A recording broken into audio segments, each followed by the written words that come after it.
Bonjour à tous et bienvenue sur le podcast Brique par Brique.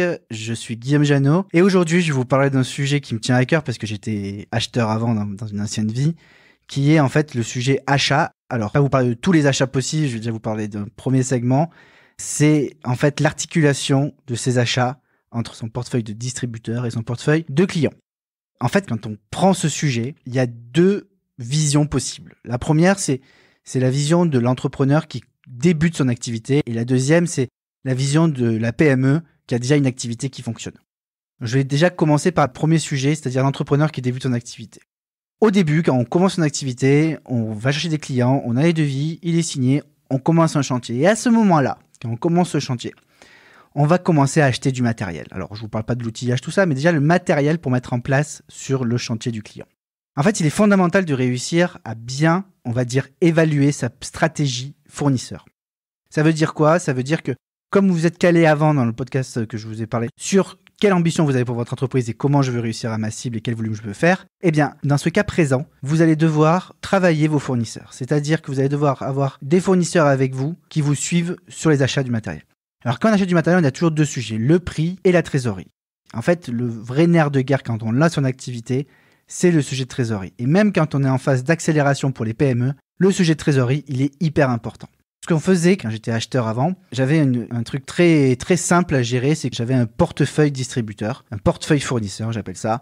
Et ce portefeuille fournisseur, j'essayais de le mettre en adéquation avec mes besoins clients.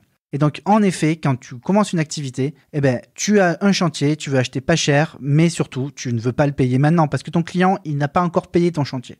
Donc, le premier truc à faire, c'est d'aller voir la première typologie de distributeurs qu'on appelle les négoces.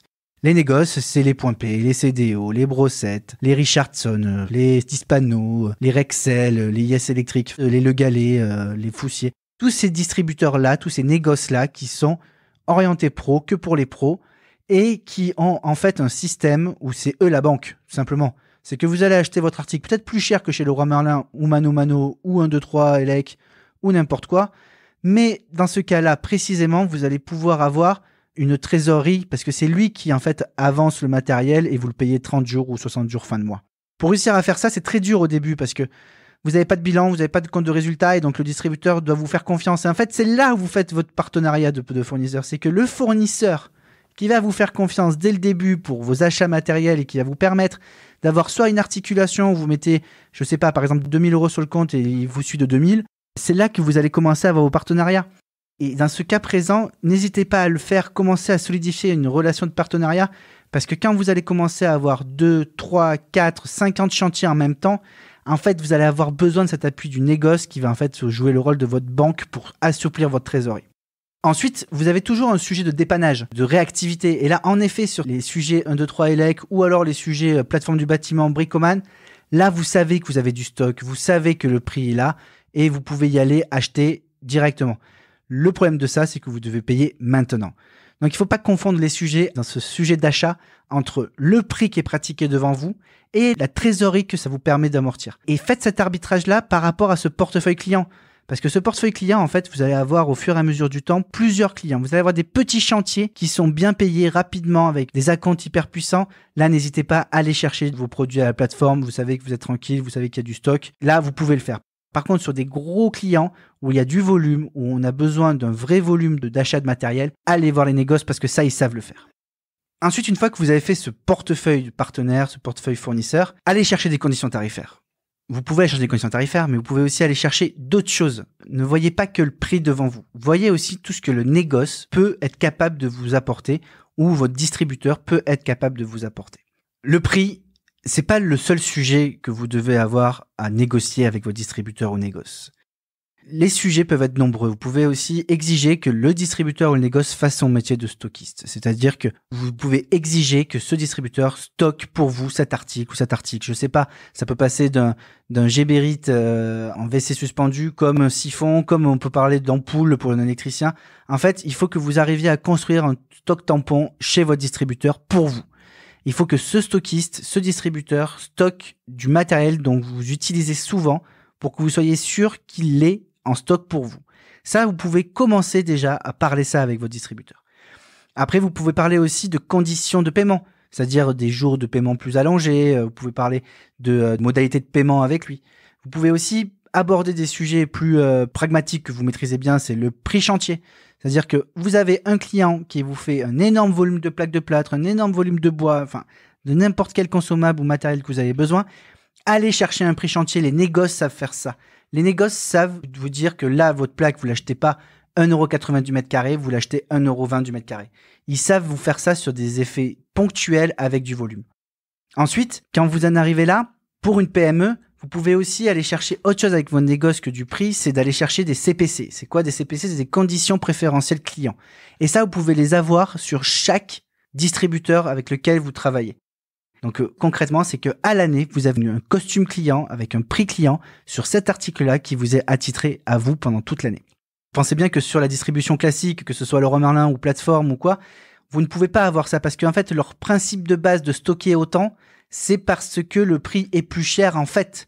Et donc du coup, comme ils stockent, ils vous font payer plus cher. Et du coup, c'est normal qu'ils soient plus compétitifs en termes de stock qu'un négoce. Et en plus de ça, le sujet de fond, c'est que chez la plateforme et chez Leroy Merlin, vous allez payer directement, alors que dans les négoces, vous allez payer plus tard. Et donc forcément, c'est pas le même métier. Donc ça, c'est un vrai sujet à aller explorer avec vos partenaires de négoce. Et ça va vous permettre d'avoir un peu plus de, on va dire, d'articulation ou de pouvoir jongler en fait avec vos différents partenaires fournisseurs.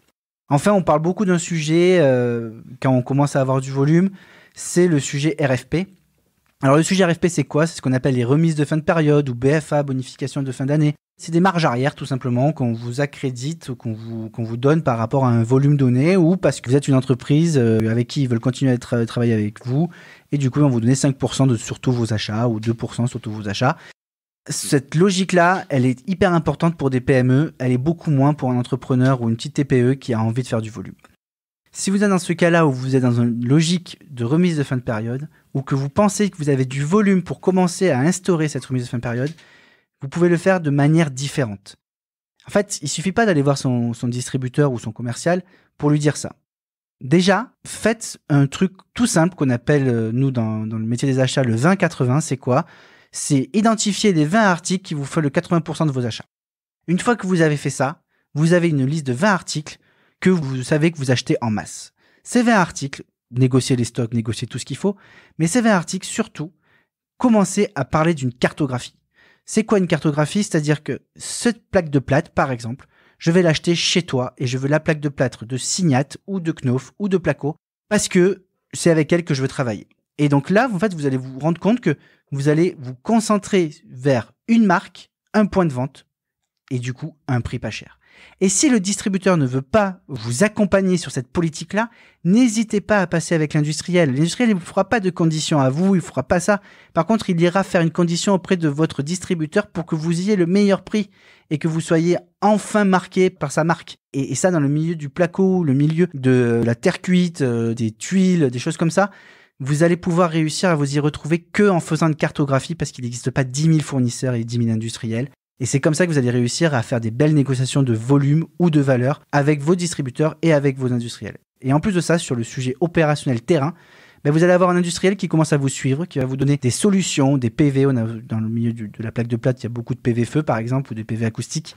Eh bien, cet industriel, vu que vous commencez à travailler avec lui et à le voir souvent, il va vous donner ses PV et puis il va peut-être vous former à des nouveaux produits, à des nouvelles méthodes de travail, des nouveaux DTA. Alors, DTA, c'est documents techniques d'application, pour que vous soyez toujours au top de votre mise en œuvre. Et donc, soyez exigeants, sachez faire des allers-retours auprès de vos négoces et distributeurs pour le client qui est concerné par rapport à votre stratégie d'achat que vous voulez mettre en place et sachez aussi aller voir l'industriel directement avec son commercial pour commencer à aborder des sujets profonds si votre distributeur ne vous suit pas. En quelques mots, si je dois synthétiser ça, c'est faites confiance à la distribution professionnelle, veillez à votre trésorerie, adaptez votre portefeuille d'achat par rapport à votre volume de clients et votre volume de trésorerie. Et enfin, quand vous commencez à vraiment négocier, ne le faites pas au cas par cas, article par article, mais faites-le sur un sujet profond, structurel, en cartographiant votre besoin matériel par rapport à des enjeux de marque et de distribution. Donc voilà, j'espère que ce podcast vous a été utile pour vos achats.